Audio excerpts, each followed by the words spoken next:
Hi, enjoyed the video.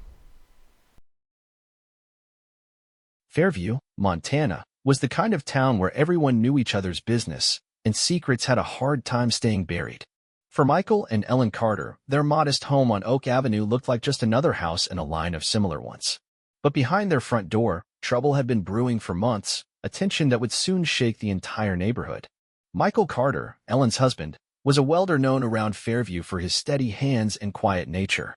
Beneath the surface of their simple life, though, cracks were forming that no one could have predicted. Michael had always been a man who took pride in his work. His days began early and stretched late, spent welding metal in his small shop near the center of Fairview, a mid-sized town nestled in Montana's plains. It wasn't a flashy job, and it wasn't easy, but it was honest. He built the business from nothing, and while it didn't bring in big money, it kept the lights on and food on the table, most months, anyway. Ellen, his wife of nearly 10 years, worked as a secretary at Summit Realty, one of the most successful real estate firms in the region. Her boss, Thomas Bradley, was a well-dressed man with a winning smile and charm to spare. Every time Ellen mentioned Thomas, Michael felt a flicker of unease, but he kept it to himself. He couldn't control who she worked for, and besides, they'd always trusted each other, or so he'd thought. Their marriage had seen its share of highs and lows, but lately, the lows lingered longer. They bickered more than they laughed, usually about money.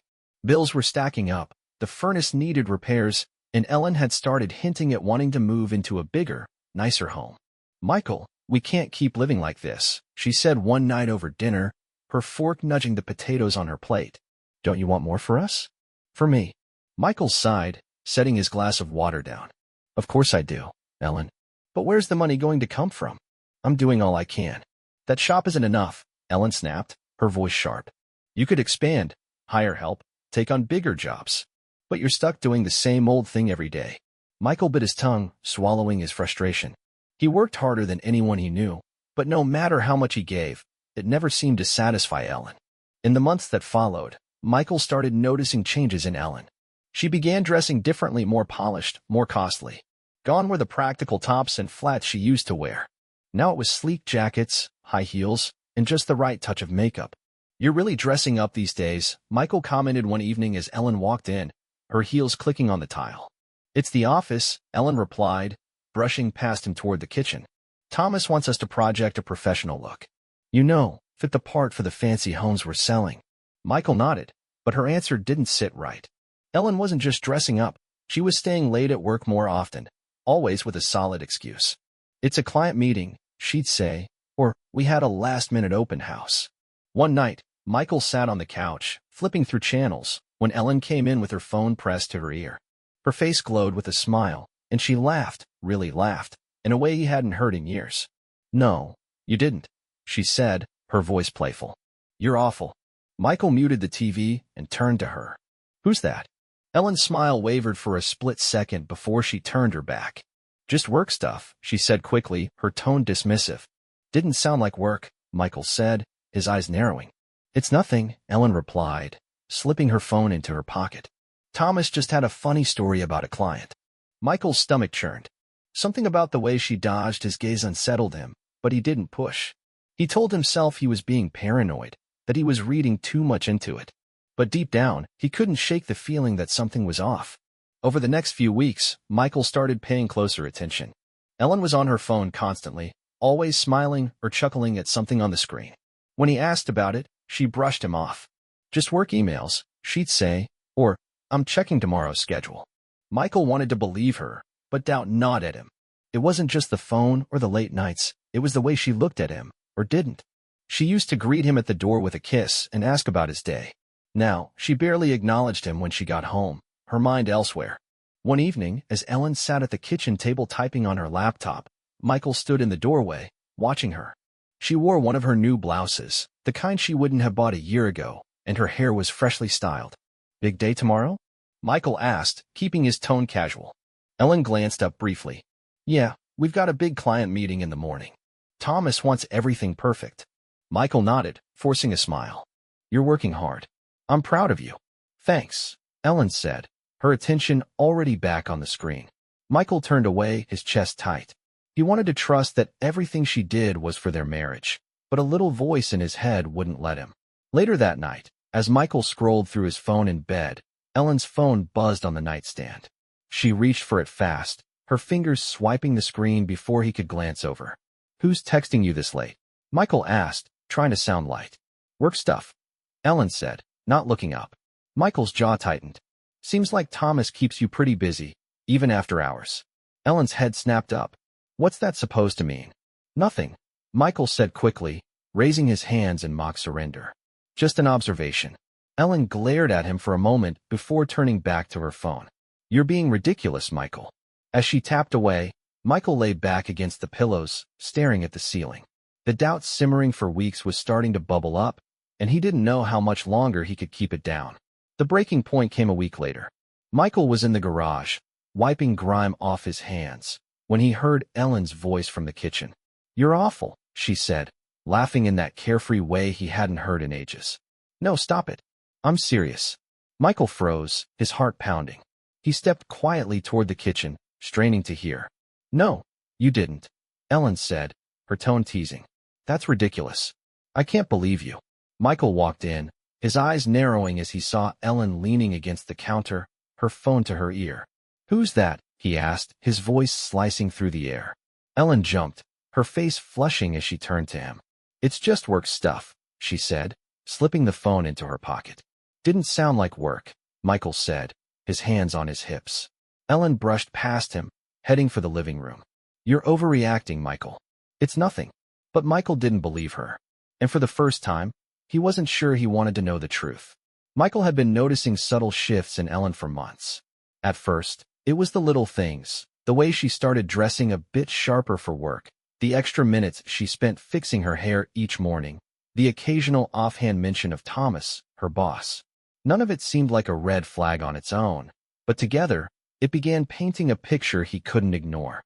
She started staying late at the office, her excuses always sounding reasonable.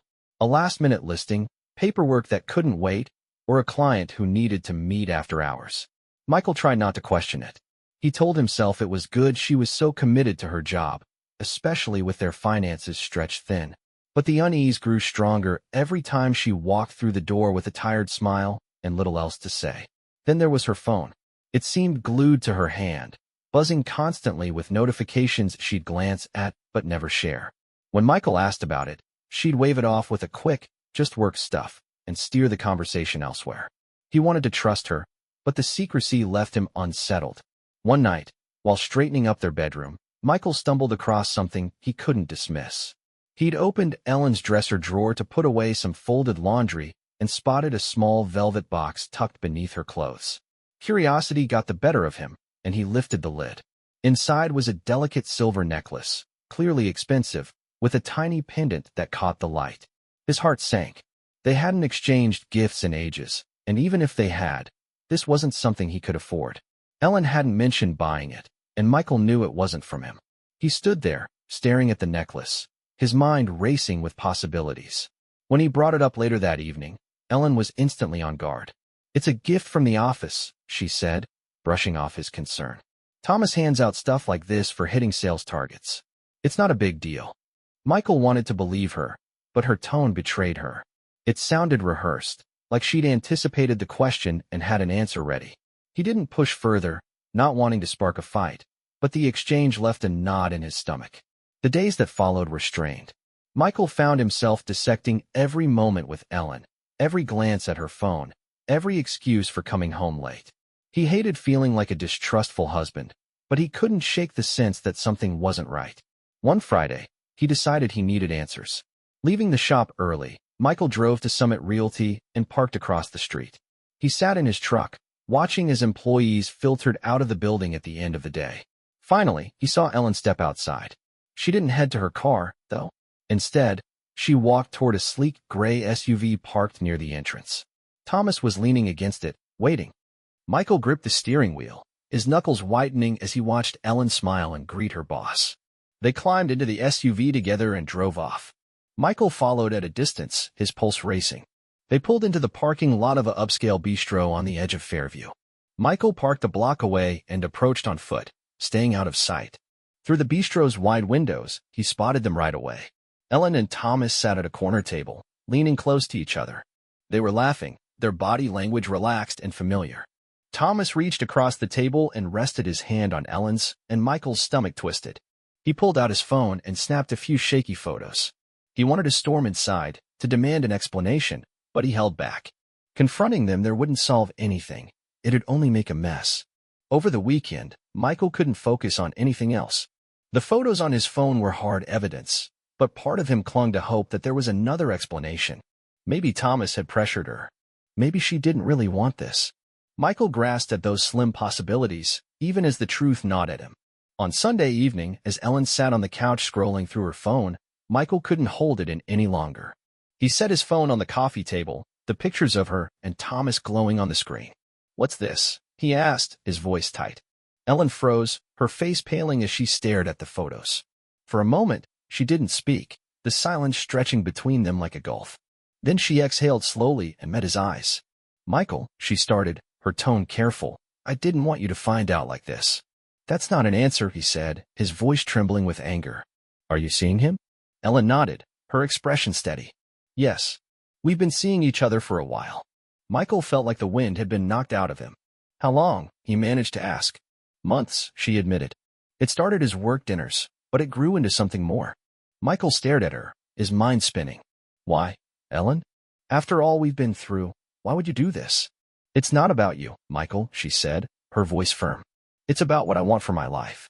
Thomas can offer me things you can't, things I've been waiting for. Stability. A real future." Her words hit harder than he'd expected. He wanted to argue, to fight back, but her confession left him speechless. The conversation ended with Ellen heading to the bedroom, leaving Michael alone with the photos still staring up at him from the table. He didn't move for hours, his mind replaying the moment over and over. The woman he'd planned to grow old with had made it clear she didn't see him in her future anymore. That night, Michael didn't sleep. He sat in the living room, staring into the dark hallway, wondering if there was anything left to salvage or if it had all slipped away the moment Ellen met Thomas. Michael threw himself into trying to save his marriage, pushing his doubts and exhaustion aside. He didn't just want to prove to Ellen he could change, he needed to prove it to himself. His days at the shop grew longer. He took on every welding job that came his way, from small repairs to complex custom work. By week's end, his hands were sore, his back ached, and he barely had time to eat. But Michael didn't mind. He started seeking out ways to bring in more money.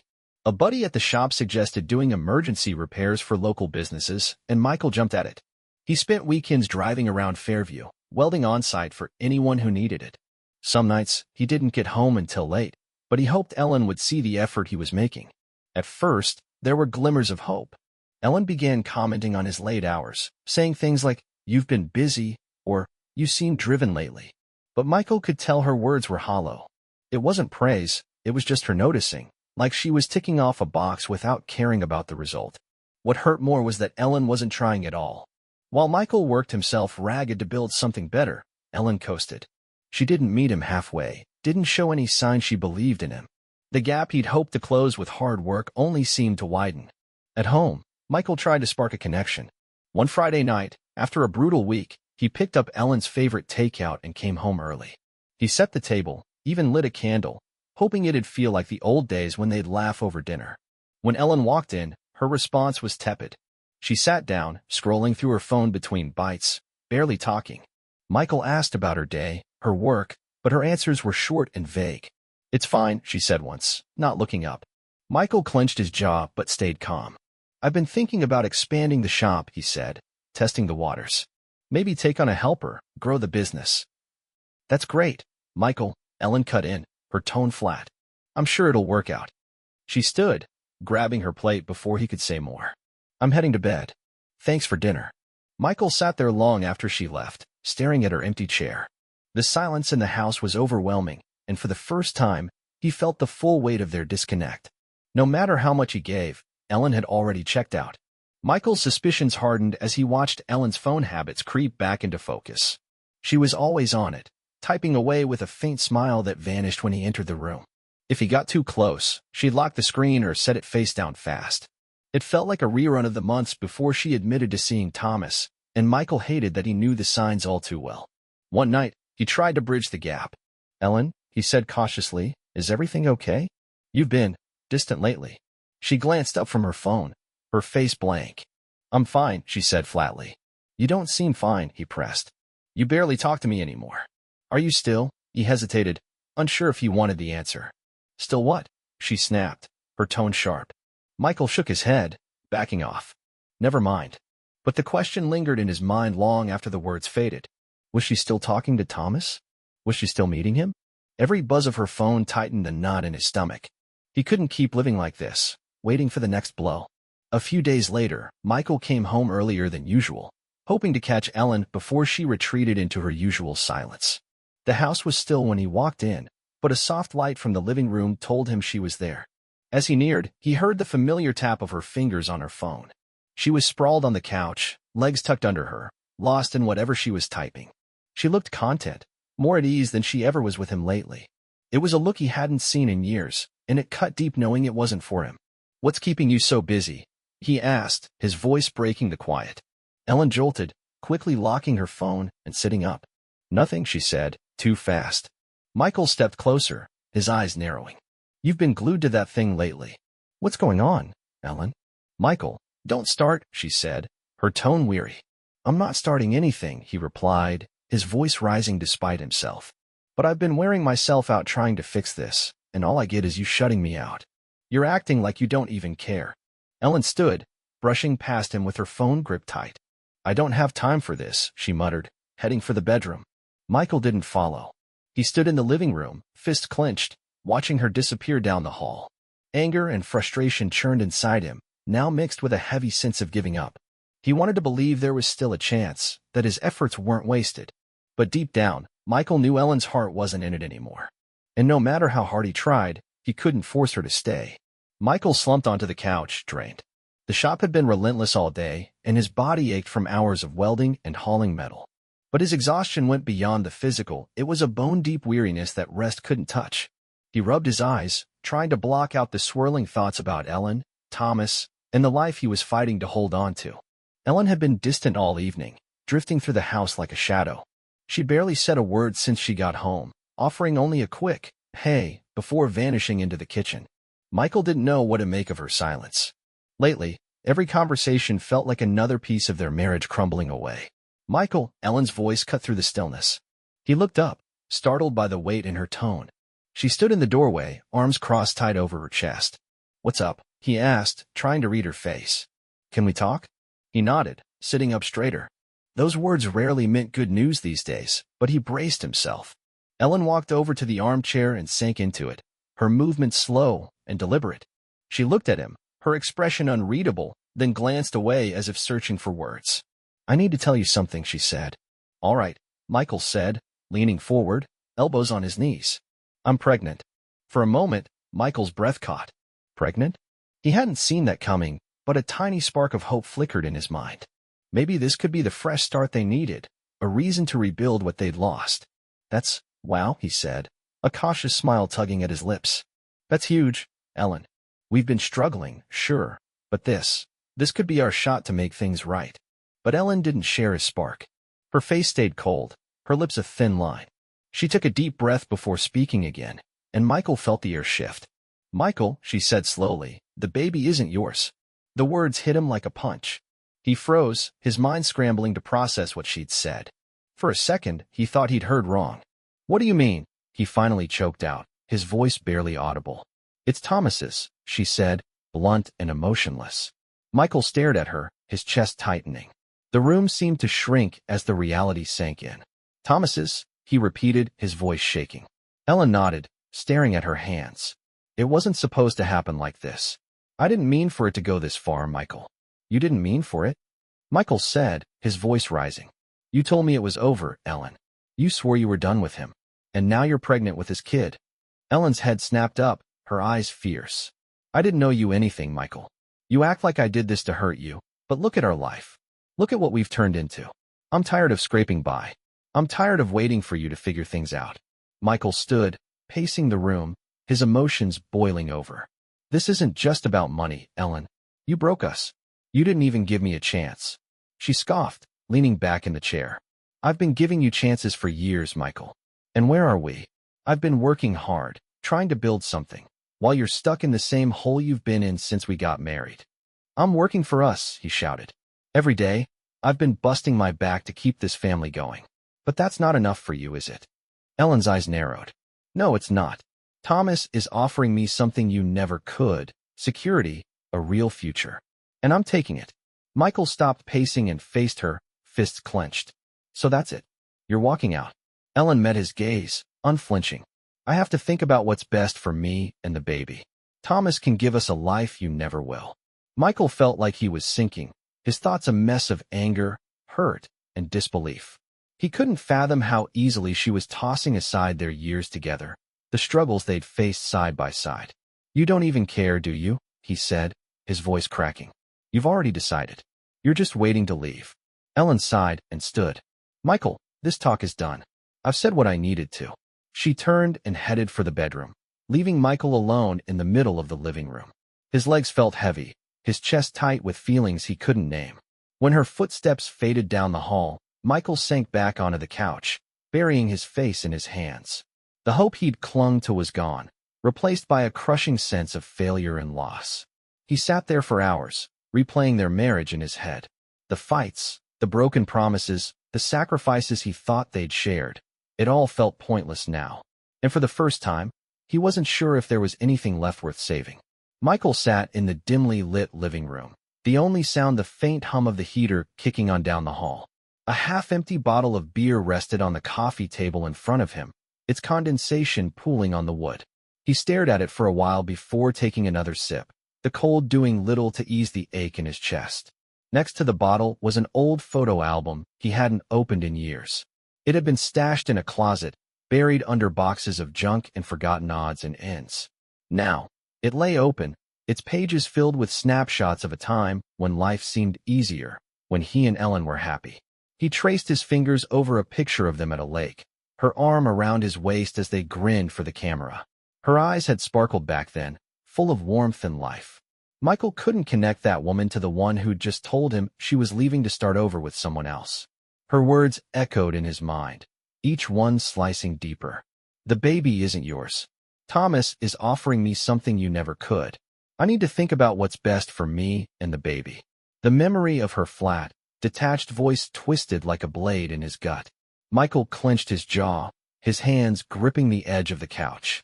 He didn't know if he was angrier at Ellen for what she'd done or at himself for letting it come to this.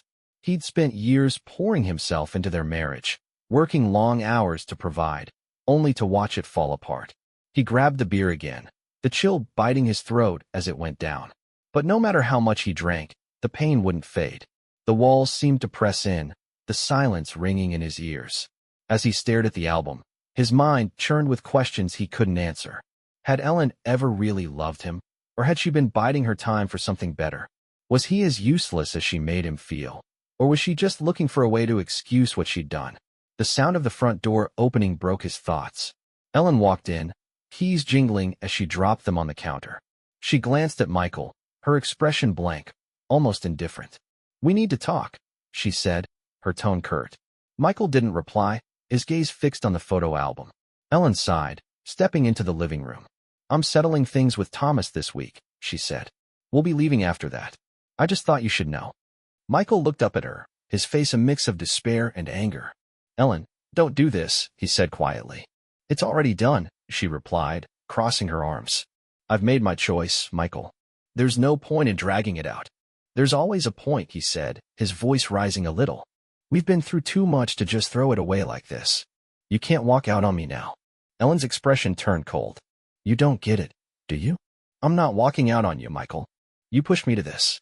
You and your endless excuses, your failure to make anything of yourself. I waited years for things to improve, but they never did." Michael stood, his fists clenched at his sides. "I gave you everything I had, Ellen. I worked day and night to build a life for us. And this is how you repay me? You call this a life?" She shot back, her voice thick with bitterness. "A rundown house, a struggling shop, and a husband who can't see how stuck he is? I deserve better, Michael. And Thomas is giving me that chance." Her words stung like a slap. He took a step toward her, his body shaking with anger. "You think I'm stuck?" he said, his voice low and tense. Ellen didn't flinch. "You said it, not me," she replied coldly. "Face it, Michael, you've been holding me back for years. And now, I'm done. The room blurred as his focus narrowed on her. The phrase, holding me back, rang in his ears, hitting a nerve he didn't know was so raw. His chest heaved as he tried to steady himself, but the rage boiling inside was too strong to contain. Ellen turned to leave, dismissing him like he was nothing. And that's when something in him broke. Before he knew what he was doing, Michael lunged forward, his hands trembling with a surge of unchecked anger. "Don't walk away from me," he yelled, his voice raw with pain and desperation. Ellen stopped, turning back with a look of contempt. "You're unbelievable," she said. "I'm done talking, Michael. We're done." The rest unfolded in a haze. His anger erupted, blinding him to everything else. The years of frustration, the betrayal, the humiliation, it all crashed down in a single moment, leaving nothing but chaos behind. The shock of what he'd done settled over him like a thick fog, heavy and suffocating. Time seemed to stop, leaving Michael frozen in the aftermath, staring at the irreversible mess he'd made. A deep, hollow ache spread through him as he grasped the full weight of what he'd destroyed, the life he'd fought so hard to keep now shattered beyond repair. Michael stood there, chest heaving, as the silence pressed down on him like a weight he couldn't shake. His mind raced, struggling to process what had just happened. Ellen lay still, the reality of her motionless form sending a wave of panic through him. "Oh no," he whispered, his voice barely audible over the thudding of his heart. His hand shook, and he stumbled back, knocking into the coffee table. His breath came in short, ragged gasps as his mind battled to accept the enormity of his actions. For a fleeting moment, he considered calling the police. But the thought of himself in custody, his life ruined, paralyzed him. His instincts screamed to do something, anything, to escape the nightmare unfolding before him. Michael's eyes darted around the room, landing on the front door. An idea struck him. He could make it look like someone else had been here. A robbery gone wrong. His mind seized the plan, desperate for a way out. He moved quickly, his actions frantic and sloppy. He tipped over a lamp and yanked open the drawers in the kitchen, scattering utensils across the floor. He paused before grabbing Ellen's purse from the counter, dumping its contents as if someone had rummaged through it. The whole time, his thoughts spun with questions he couldn't answer. Would the police buy it? Had the neighbors heard anything? And most urgently, what was he supposed to do next? Staying in the house felt impossible. He couldn't be there, not with her. Grabbing his coat, Michael bolted out the door, leaving the wreckage behind. As he climbed into his truck and turned the key, his hand shook so badly it took a moment to start the engine. It roared to life, and he peeled out of the driveway without a backward glance. He didn't know where he was headed, only that he had to get away. The streets of Fairview were quiet as he drove aimlessly through the town. His mind was a storm of fear and regret, each thought more overwhelming than the last. He flipped on the radio, hoping to drown out the chaos in his head, but what he heard made his blood run cold. Breaking news, the announcer's voice crackled through the speakers. Police are investigating an incident at a home on Oak Avenue. The victim, identified as Ellen Carter, was found earlier tonight. Details are limited, but neighbors reported hearing a loud argument beforehand. Michael's grip tightened on the wheel, his knuckles white. He'd barely been gone an hour, and the police were already on it. The suffocating sense that they were closing in grew stronger, even as he drove farther from Fairview. Every mile felt heavier as Michael drove away from Fairview. His paranoia swelled with each passing minute, every pair of headlights in his rearview mirror sending a fresh jolt of fear through him. He glanced at his phone, briefly considering reaching out to someone, anyone. But who could he call? Who would believe him now? As the hours wore on, exhaustion began to weigh him down. Michael pulled into a dimly lit gas station on the outskirts of a small town, miles from home. He parked in the shadows, away from the pumps, and rested his forehead against the steering wheel. "What have I done?" he muttered, his voice breaking. Inside the gas station, Michael grabbed a bottle of water and a cheap prepaid phone, paying cash and keeping his eyes down. He pulled his cap low, but his jittery movements caught a few curious looks from other customers. Back in his truck, he powered on the new phone and started scrolling through news updates about Ellen. The reports were getting more detailed. Neighbors had mentioned hearing arguments between him and Ellen before. Some even said she'd hinted at troubles in their marriage and her connection with her boss. Michael's stomach churned as he read. Everything was falling apart faster than he could keep up. The police knew about her ties to Thomas, their fights, and it wouldn't take long for them to piece it together. He weighed his options, but guilt and panic muddied his thinking. In a desperate move, he dialed his cousin with the prepaid phone. "I need to disappear for a bit," he said, his voice trembling. "Michael, what's happening?" his cousin asked, but Michael hung up before answering. It felt smart in the moment, but later he'd realize how easily that call could be traced. By the time he pulled into a rundown motel off the highway, Michael was running on fumes. He paid cash, gave a fake name, and locked himself in the room. The mattress sagged, and the walls were thin, but he didn't care. He collapsed onto the bed fully dressed, staring at the ceiling as the weight of his choices pressed down. Back in Fairview, investigators were already unraveling the scene. The staged robbery didn't hold up, the drawers were too neatly disturbed, and the setup didn't match a typical break-in.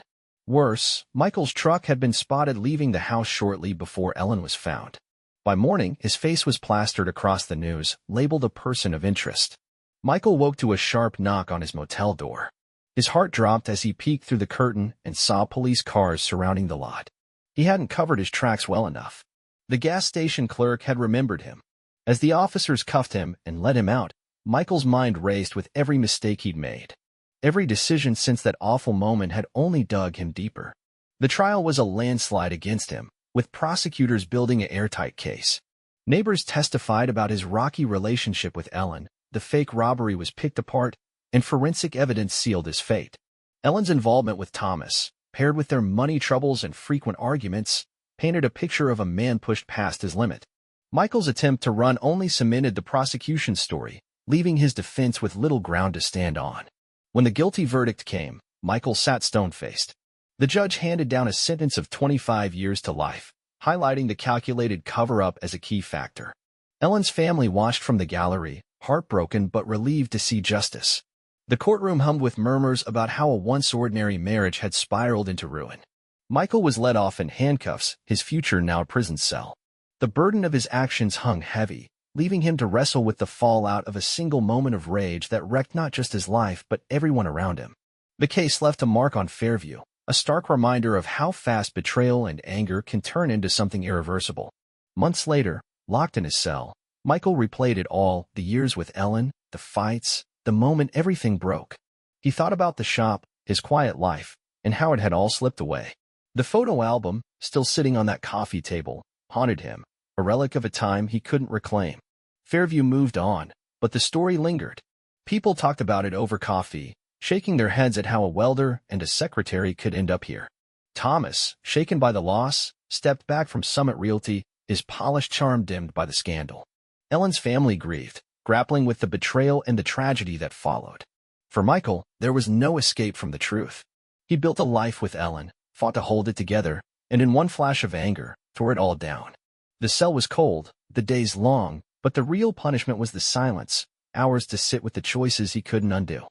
Sometimes, late at night, he'd close his eyes and see her laughing, phone in hand, carefree in a way he hadn't made her feel in years. That image cut deeper than the bars around him. He'd lost her long before that night, and now he'd lost everything else too. The town settled back into its rhythm, but Michael's name stayed a quiet cautionary tale. Kids grew up hearing about the welder who snapped, a story passed around like a warning. Life went on, as it always did, but for Michael, it stopped the moment he let his anger take over. He didn't fight the sentence or plead for mercy. He'd run out of fight that night in the living room. All that was left was time, years to sit with the wreckage, to wonder where it all went wrong. Maybe it was the money, the distance, or Thomas stepping in. Or maybe it was him, too stubborn to see the cracks until they swallowed him whole. In the end, Michael accepted it. He'd made his choices, and now he'd live with them, or at least survive them. The world outside moved forward, but inside those walls, he was stuck, a man who'd lost everything in a moment he couldn't take back. Fairview's scars faded with time, but Michael's didn't. He'd been a welder, a husband, a man with a quiet life, until he wasn't. Now, he was just a number, a story, a shadow of what might have been. And as the years stretched out, he knew that was all he'd ever be. Thanks for watching. Bye.